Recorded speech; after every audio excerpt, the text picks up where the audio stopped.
Hey, how's it going, you guys? It's Peplotopus here, and it's time to review another episode of Hunter x Hunter, episode 65. This is another really good one. So, we got training. Gon's doing his rock, paper, scissors thing. I like his idea of doing enhancer for rock, emitter for paper, and then a transmuting for scissors. That's really cool. We see Killua, and he does like his electricity thing, but am I mistaken, or did he just fucking tell a flat out lie? Because he's all like, I can only do about this much right now. But we've clearly seen him before do like a big thing around him. We saw what he did when he showed off his Nen to the guy so he could pass and be a part of Greed Island. So that's weird. Did he just straight up lie like about how strong he is? That's odd to me, but we'll see where that goes. That's kind of interesting. And then we see a part later when he's going to retake the Hunter exam, which is very cool. They go to this place so he can take a boat to go do the Hunter exam, and he fucking totally, you see like this electrical blast inside of this building, and he's like, boom, I did it. And it's like, dude, there's no way you can only do this much electricity. Fuck you. So yeah, he lied. That's weird. But yeah, so there's that part. We get Gon and Killua. Oh no, Killua's now, he's gonna go take the Hunter exam, which I think is really cool. But has it been a year or whatever it's supposed to be? Whatever, he's taking the Hunter exam. It's in a few days. But then we have what was it? Gon and Biscuit, and they meet up with the black dude who was with the group that got betrayed by the bombers. He asks them for help. You know, we need help, blah, blah, blah, avenge us or whatever, and he has his own plan for getting his bomb off of himself. We got the main group with the bombers, and they make the exchange or whatever, and it's like, here's the cards you wanted, and they end up blowing everybody up, which was fairly predictable, but they are definitely unlikable villains, and it would be nice to see the main characters clash with them.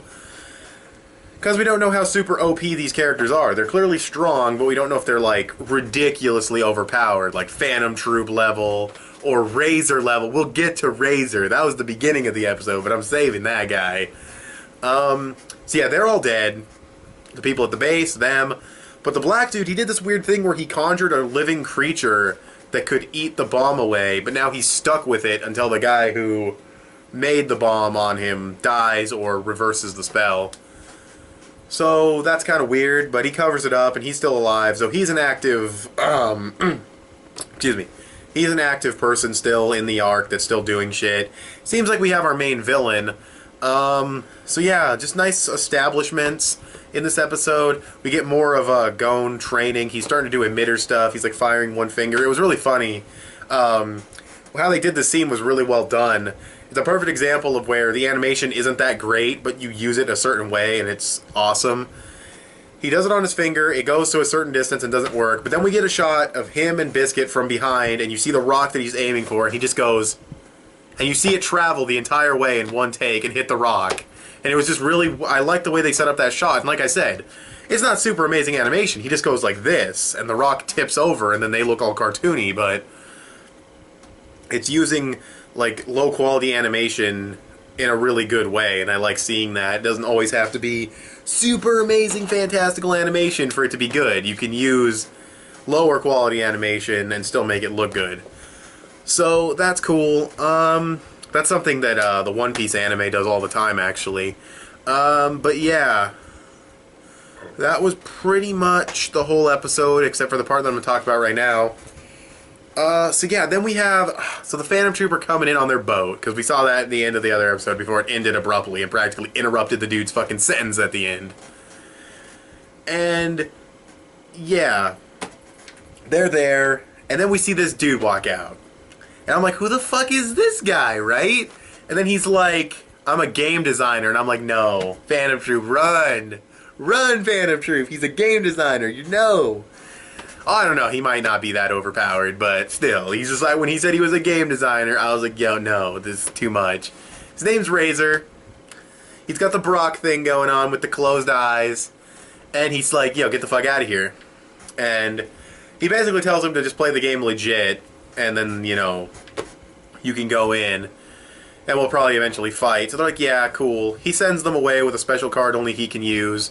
And then this motherfucker, thumbnail time, this motherfucker's like, I knew he's an emitter. He makes this ball, and he's like, oh, volleyball, just hits their boat with it. Explosion. I'm like, no, he's too much.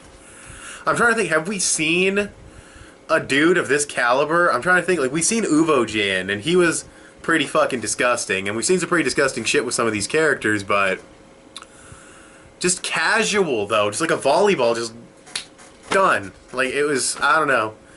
I'm sure we have seen other dudes who have been this devastating, but it's pretty up there as far as Nen users, at least from my memory. But yeah, so he's awesome. That whole scene was awesome. And it's cool to see a game designer. It's actually really cool because he probably knows fucking Jing. But yeah, overall I thought the episode was good. Again, training is nice to see. It's a lot of going back and forth to the Magic City to buy cards, which they do end up doing, Biscuit and Gon, which is a little repetitive, I guess, but it's not that big of a deal. The one dude not having a bomb on him anymore, that's kind of interesting. All those dudes dying, that's obviously huge progression, because that whole thing isn't really over, but it's kind of over. And we kind of have like a main villain going, and the Phantom Troop's still going to do their thing, so yeah, overall I thought it was a pretty good episode. I'm going to go like 8 out of 10.